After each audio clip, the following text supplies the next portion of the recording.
Wow! Ganito ang ulam ang masarap ngayong tag-ulan. Nagpainit na ako ng mantika, maglalagay na ako ng luya.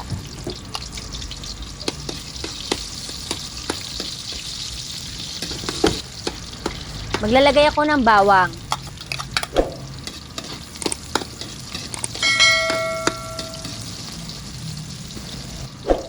Maglalagay ako ng sibuyas.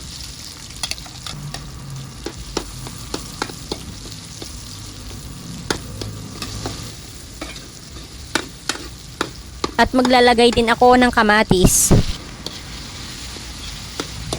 Pagkatapos natin gisayin ang mga sangkap, ilalagay na natin ang manok.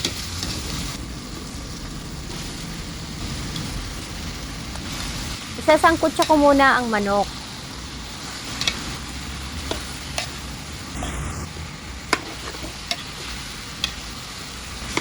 Maglalagay ako ng 1 kutsarang paminta at 2 kutsarang all-in-one seasoning.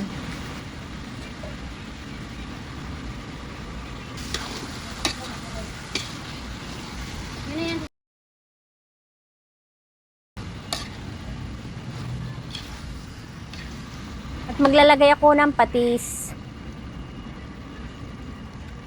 At sa part na ito, lalagyan ko na ng tubig. At tatakpan na natin, hayaan natin kumulo hanggang lumambot ang manok. Malambot na ang manok, ilalagay ko na ang gulay na sitaw.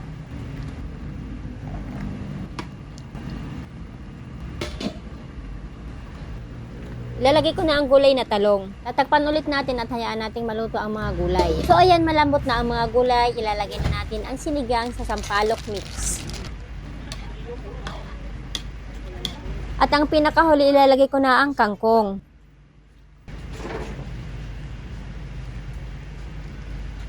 So ayan, titikman ko na nga. Napakasarap talaga. Perfect ang ganitong ulam ngayong tag-ulan. Napakasarap humigop ng sabaw. So eto na nga ang menu natin for today's video. Sinigang sa sampalok. Thank you for watching!